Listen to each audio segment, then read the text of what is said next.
Nós temos aqui a nossa situation. Two high school students having a conversation about their future. O que a gente tem aqui, então? High school students. Alguém sabe o que são high school students? Se você souber, coloca nos comentários, por favor.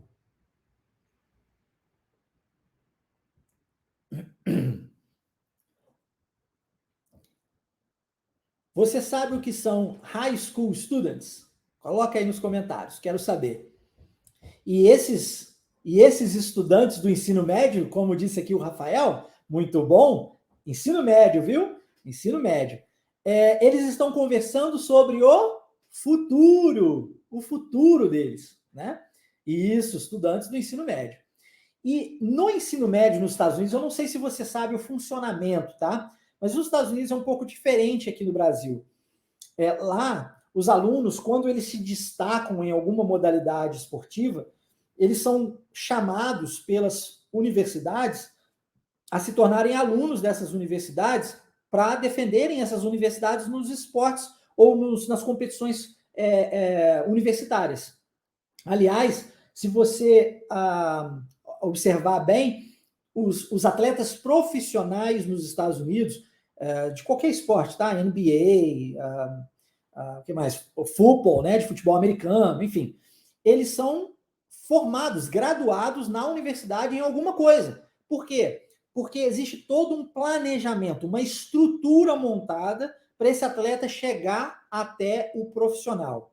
Primeiro, ele começa lá nas categorias de base, que seria, nos Estados Unidos, o ensino médio, ok? É ali que ele começa a se despontar, tá? Talvez um pouquinho antes, ok, ali no middle school, como a gente chama, antes do high school, pode até ser, mas é no ensino médio que esse adolescente, aí já adolescente, ele se desponta e ele aparece para o mundo, né? As universidades, observando os campeonatos, elas oferecem para esses alunos uma bolsa de estudos, o que nós chamamos em inglês de scholarship. Você vai aprender isso aqui hoje na aula. E aí eles vão para essas universidades e estudam gratuitamente. Lembrando que, diferente do Brasil, nos Estados Unidos não existe universidade gratuita, tá? Não tem isso. Todas as universidades são pagas. Se você deseja cursar ensino superior nos Estados Unidos, você precisa de pagar por isso. Mas, caso você seja bom no esporte ou muito bom, tem suas notas sejam excelentes, você também consegue um scholarship ou uma bolsa de estudos. Mas para isso, você realmente precisa se dedicar, tá? Se dedicar. Então, nesse diálogo entre esses dois alunos aqui, né, do ensino médio, high school students, nós temos a primeira frase, onde um vira para o outro e diz: Man, I have to make varsity this year. Bom, vamos falar um pouco sobre essa frase. Nós temos aqui a primeira palavra que eu acho que vale a pena ser ressaltado a nível de pronúncia. Esse man, além da pronúncia ser um pouco mais alongada em relação à pronúncia de homens, né, porque aqui é no singular, ela tem essa ideia do cara, que é usado aqui no Brasil, né, no nosso português. Sabe quando a gente vira para o outro e fala, cara, é isso. Esse cara nosso, sabe, o maluco, o cara, o brother, o irmãozão. Essa forma de falarmos em português, em inglês, muitas vezes a gente utiliza man. Esse é o primeiro ponto. A nível de pronúncia, como eu disse, no singular a gente alonga o A. Então, man, ok? Dá uma alongada. No plural é mais seco, man. Viu a diferença? É muito parecido porque troca-se apenas o A pelo E. Mas aí, no E, que significa homens, a gente pronuncia man. E no singular, que é um só, a gente fala man. Dá uma alongadinha. Beleza? Segundo ponto, ele diz assim, I have to make varsity this year. O que essa palavrinha varsity significa? Varsity é o time principal. Porque lembra que eu disse que tem as categorias? Né? Você vai escalando isso. Você não começa no varsity, você começa no JV, que é o junior varsity. Você começa um degrau abaixo. E aí, se você se destaca no JV, você é chamado para participar do varsity. Então, nós temos coaches técnicos diferentes. Tem o coach do JV, e aí ele fica te observando os atletas. Se você se destaca no JV, o coach fala com o outro coach, ó, lá no JV, no Junior Varsity, tem um carinha lá que tá jogando muito bem futebol, chama ele. Aí o técnico do time principal vai e convoca esse aluno para fazer um teste. Aí ele vai fazer um teste no outro time para ver se ele dá conta do recado. Se ele for aprovado, ele passa a fazer parte do varsity. Quando esse aluno diz, man, I have to make varsity, o que ele quer dizer é que ele precisa entrar para o time principal, o varsity. Ele precisa entrar para esse time. E é I have to make. E é uma expressão isso em inglês. É importante você entender isso. Quando ele diz I have to make, é que ele tem que entrar. Ficou claro? E é importante também que você entenda, assim como nos nossos podcasts, que eu não vou ficar traduzindo para você. Eu vou explicar a frase para você. Por que isso é importante? Porque se você ficar se prendendo à tradução de palavra por palavra, você nunca vai alcançar a sua fluência. É importante que você aprenda via contexto. Inicialmente, o mais importante, mais interessante, é que você aprenda via frase feita. Então, eu trago uma frase e você vai se atentar à pronúncia dessa frase na hora de falar isso, e já você vai falar, sim, você vai falar, mas, para isso, eu preciso explicar, porque eu não quero que você repita igual papagaio sem saber o que você está dizendo. Você vai repetir, você vai falar, mas tem que entender. Bom, então ele já disse que ele precisa entrar no varsity, mas quando? Este ano. Por que isso? Quando você está ali no junior, são 4 anos, a propósito de ensino médio, diferente aqui do Brasil, são 4 anos, tá? E aí você tem algumas nomenclaturas diferentes para isso. Você tem os sophomores, oh my God, fazem tanto tempo que eu estudei, faz tanto tempo que eu estudei nos Estados Unidos que eu já não lembro mais. Se você não conhece a minha história, eu fui criado lá nos Estados Unidos, tá? Então eu fiz tudo lá. Como é que é? Sophomore? Começa com freshman. Então, freshman, sophomore, junior e senior. Então, quando você chega aqui no junior, que é o 3º ano, você já tem que estar com tudo muito acertado para as universidades começarem a te enxergar. Elas só irão te enxergar se você estiver participando do varsity. Caso contrário, você não entra na faculdade via scholarship, você vai precisar bancar do bolso. Tá? Então, ali no junior, muito possivelmente essa pessoa está no junior e ele vira para o amigo e diz, este ano, de qualquer maneira, eu tenho que entrar no varsity. Outro ponto aqui a nível de pronúncia, que vale a pena ser relatado, é o finalzinho dessa frase, onde nós temos o this, a palavra this, e em seguida year. Mas olha a pronúncia como é que fica quando a gente coloca isso na frase. This year. Olha como é que o S vira uma espécie de um X, né? This year. This year. Viu? I have to make varsity this year. Interessante isso, né? E é este tipo de inglês que você precisa aprender, sabe? Porque se eu ficar aqui, igual a gente geralmente vê nesses cursinhos por aí, tentando falar certinho para você, man, I have to make varsity this year. Fica lindo. Só não fica funcional. Quando você for assistir um filme, você não vai entender nunca. Porque as pessoas no dia a dia, no mundo real, não falam assim. Elas não falam de forma robotizada, mecanizada, pausada, palavra por palavra. Elas falam igual nós falamos em português, juntando as palavras, tá? Falando de futebol, eu não digo eu vou jogar bola amanhã. É ou não é? Como é que eu falo? Vou jogar bola amanhã. Vou jogar bola amanhã. Olha como é que existe uma junção de um monte de palavra, comissão de letra louca, né? Se você for mineiro como eu, então a possibilidade de você engolir sílabas inteiras é muito grande. É ou não é? Então, você precisa aprender o inglês do dia a dia, tá? E isso não significa que você não tenha que aprender o inglês correto, digamos, porque se você for fazer uma entrevista de trabalho, isso também é relevante. Você não vai falar numa entrevista de trabalho com o mesmo inglês que você usa com o seu amigo, tá? mas você não vai falar com o seu amigo com o mesmo inglês que você usa numa entrevista de trabalho. Então, são níveis linguísticos diferentes. Alguém mencionou gramática aqui anteriormente, né?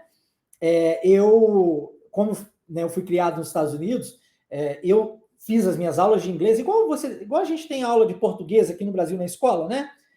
Nos Estados Unidos a gente tem aula de inglês, na escola de inglês, óbvio, né? Escola americana, aí você tem aula de inglês. Nunca, jamais estudei gramática nas minhas aulas de inglês nos Estados Unidos. Nunca. Aí você pode falar assim para mim, mas Marcelo, eu estudo a gramática do português nas aulas de português no Brasil. Verdade. Concordo plenamente. Só que o português é infinitamente mais complexo do que o inglês. Inglês não é língua universal à toa, beleza?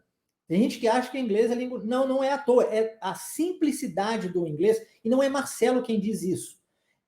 Os estudiosos linguísticos afirmam que inglês é uma das línguas mais simples, que são a mais simples que existe. A gente aprende gramática do inglês falando, gente. Fazendo, aplicando e sendo corrigido. Você não precisa de ficar estudando o que é um verbo to be. Você não precisa ficar estudando o que é um simple present. Você não precisa ficar estudando. Você pode utilizar alguns pontos gramaticais, se isso for auxiliar e maximizar seu tempo, ok. Mas ficar estudando o que é um simple present, como é que você... E aí, tendo que explicar isso, se você não vai se tornar um professor ou professora de inglês, isso é irrelevante para a sua vida. Irrelevante. E nem por isso eu falo errado.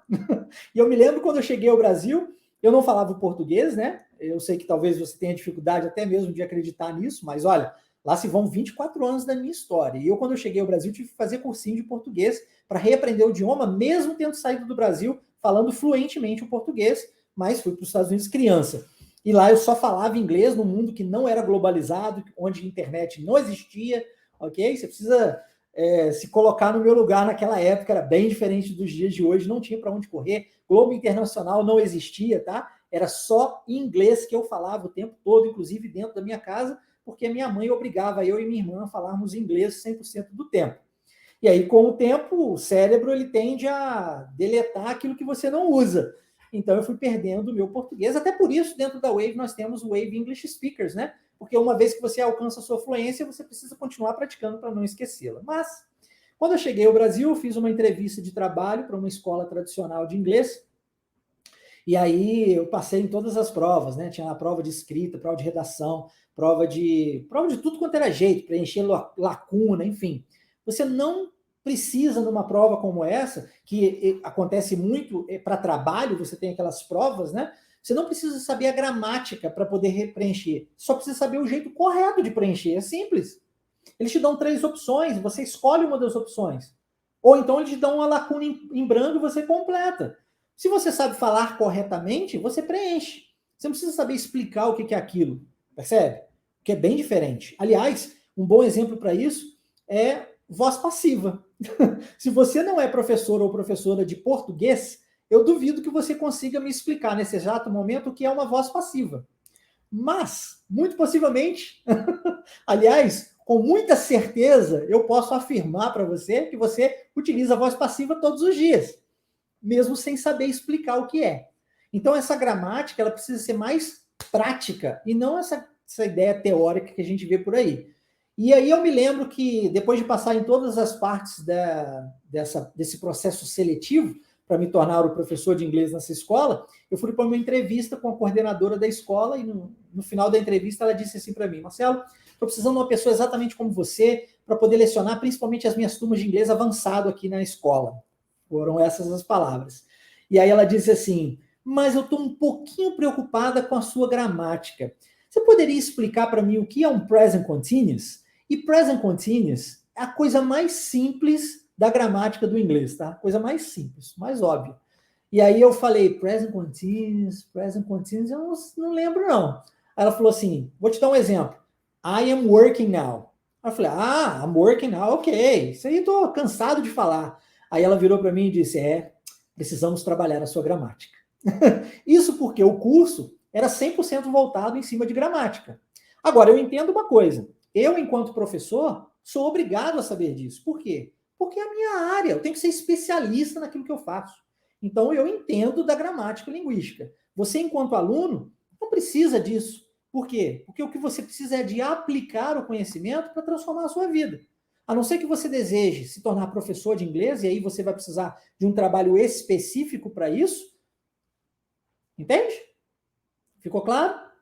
Então, vamos à prática. Eu agora vou falar essa frase e vou dar a oportunidade para você aí do outro lado praticar essa frase.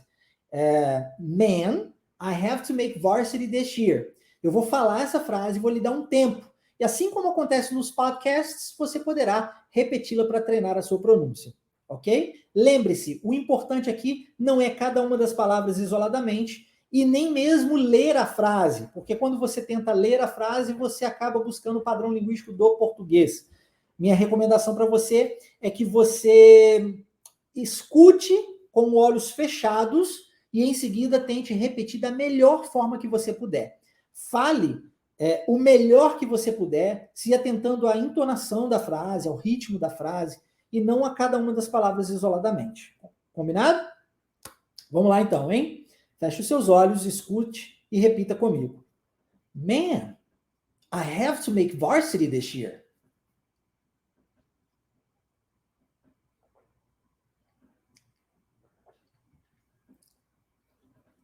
Man, I have to make varsity this year.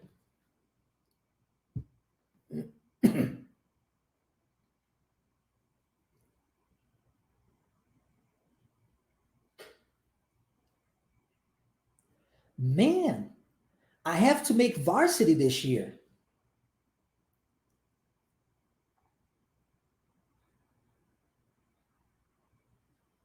Muito bom. Ficou um pouquinho difícil?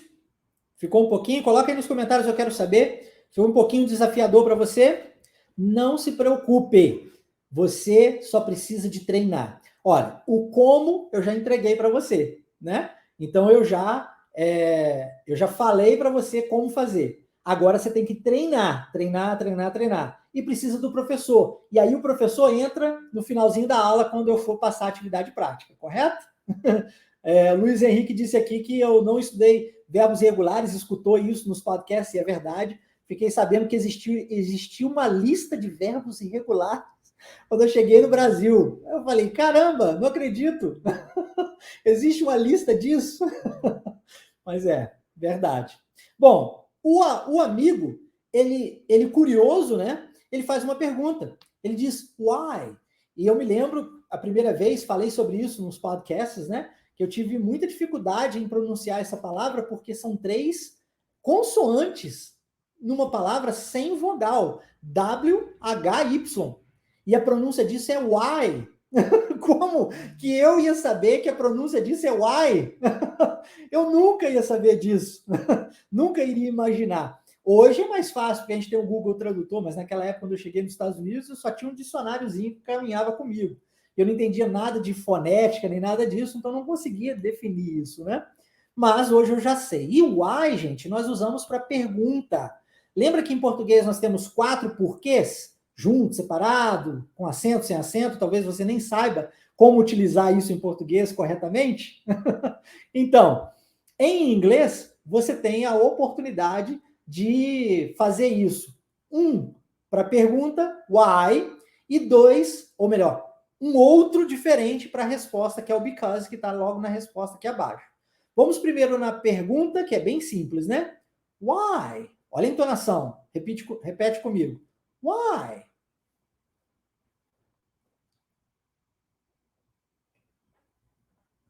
Why?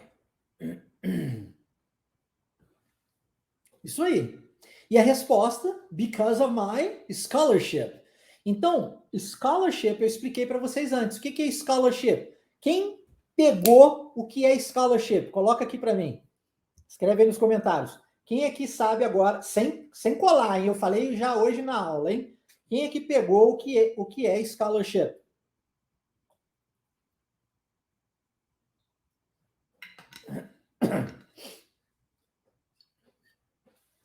É a matrícula? mais ou menos. Bolsa de estudo, isso aí. Isso aí, a bolsa escolar, a bolsa de estudo, quando você vai para a universidade gratuitamente, scholarship.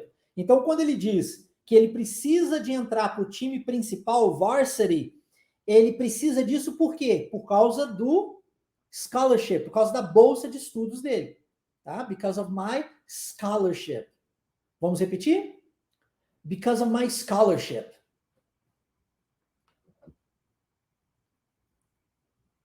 Because of my scholarship.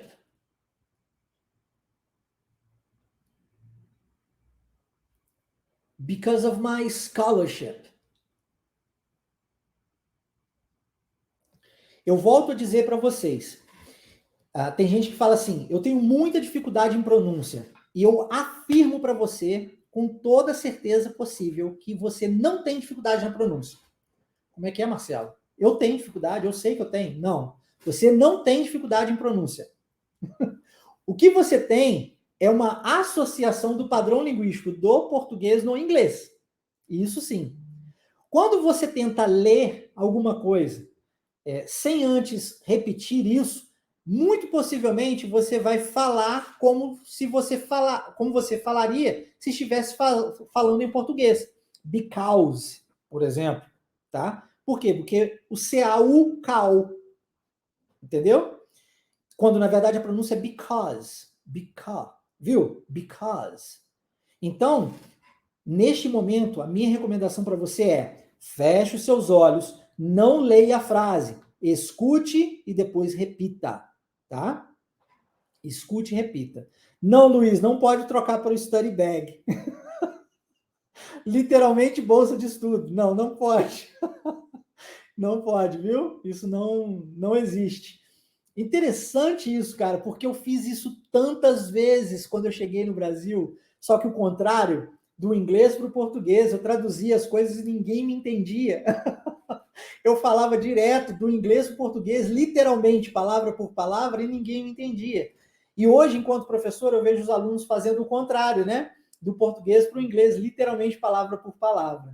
É importante entender que as origens de português e inglês são completamente distintas. E a gente precisa aprendê-las de forma diferente, de forma separada. Alguma coisa ou outra a gente pode anexar. Tem algumas similaridades, mas, via de regra, são línguas distintas, com culturas linguísticas diferentes. Isso é muito importante. Principalmente, entender que inglês é mais literal, porque, às vezes, o brasileiro, a gente tem uma língua muito mais rica, tá? O português é muito mais rico, não é só o brasileiro, não. O português, ok? Nós temos gente aqui de Moçambique, gente de Portugal, né? É importante você entender que o português é infinitamente mais rico, e você consegue um floreio muito mais, transformando assim a língua portuguesa numa língua muito mais linda, muito mais bonita em relação ao inglês. Inglês é direto ao ponto e super literal. Você tem que tomar cuidado, eu vou falar sobre isso dentro da imersão, tá? Você tem que tomar cuidado com a forma na qual você diz, porque se você não explicar o que você está falando, a pessoa não consegue subentender. Ela não consegue adivinhar, imaginar. Vou dar um exemplo. Eu não consigo, em português, eu sei que a gente faz assim, né? Eu vou jogar bola, vírgula, tocar piano, vírgula, andar de bicicleta, vírgula. E aí fica nítido, é óbvio que sou eu quem vou fazer todas essas ações. Em inglês eu preciso especificar. Por isso que toda frase em inglês precisa de sujeito e verbo. Senão eu não consigo entender quem é que está fazendo aquilo. Se eu não disser, eu vou jogar bola, vírgula, eu vou andar de bicicleta, eu vou tocar piano, eu vou... Muitas vezes a pessoa vai perguntar assim, quem? Eu, pô. Ah, tá. Aí você continua, ela fala, quem? Eu falo, eu, pô. Por quê? Porque você não explicou, porque não ficou...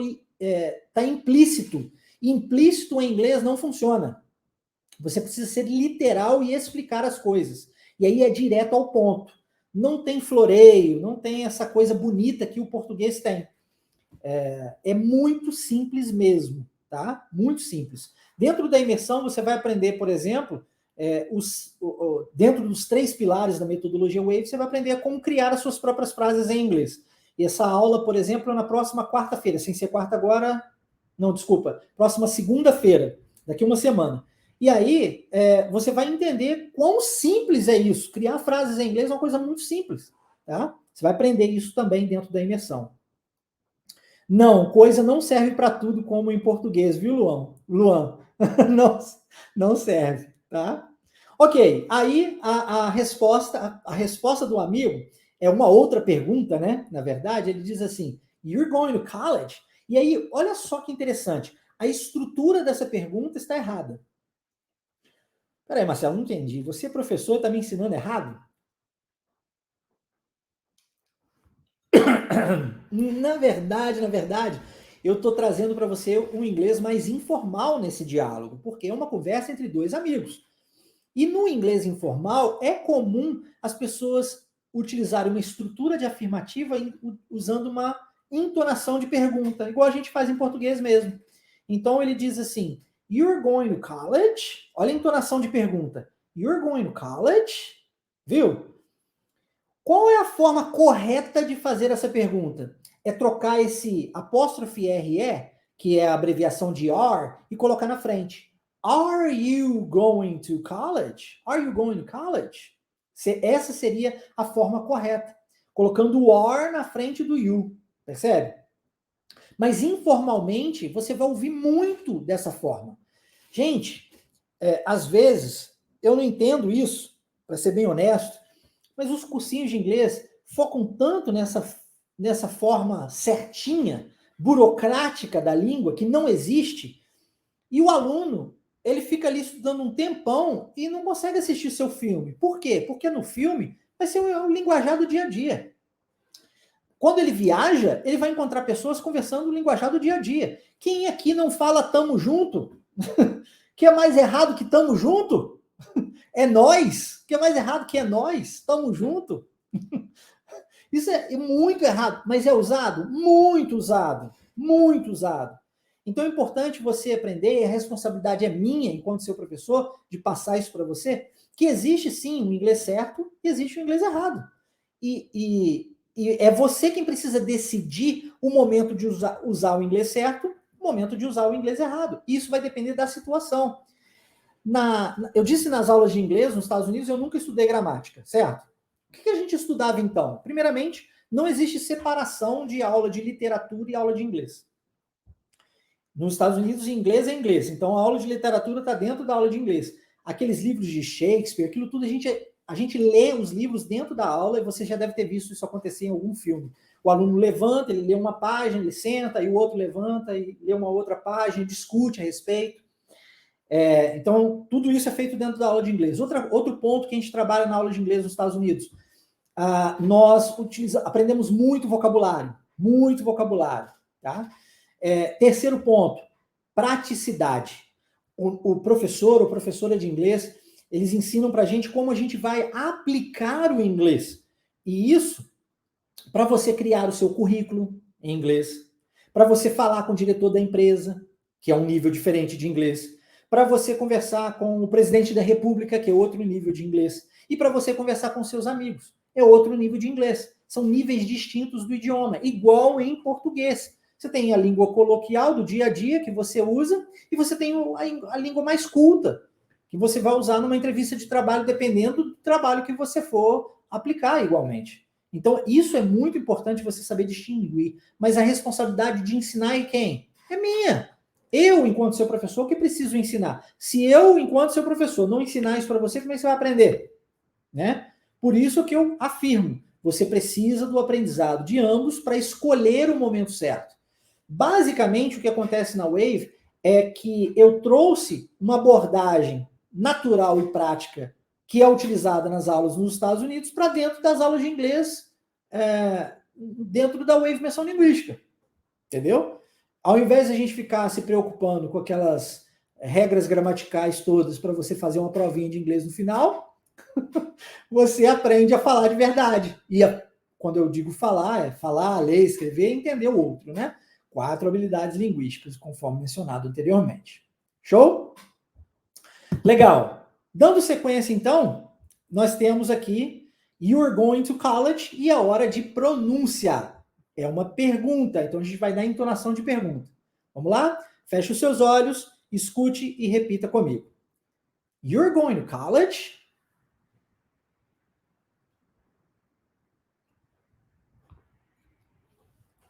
You're going to college?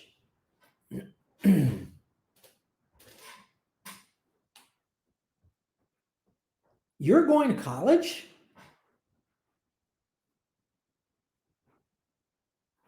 Very good, very good.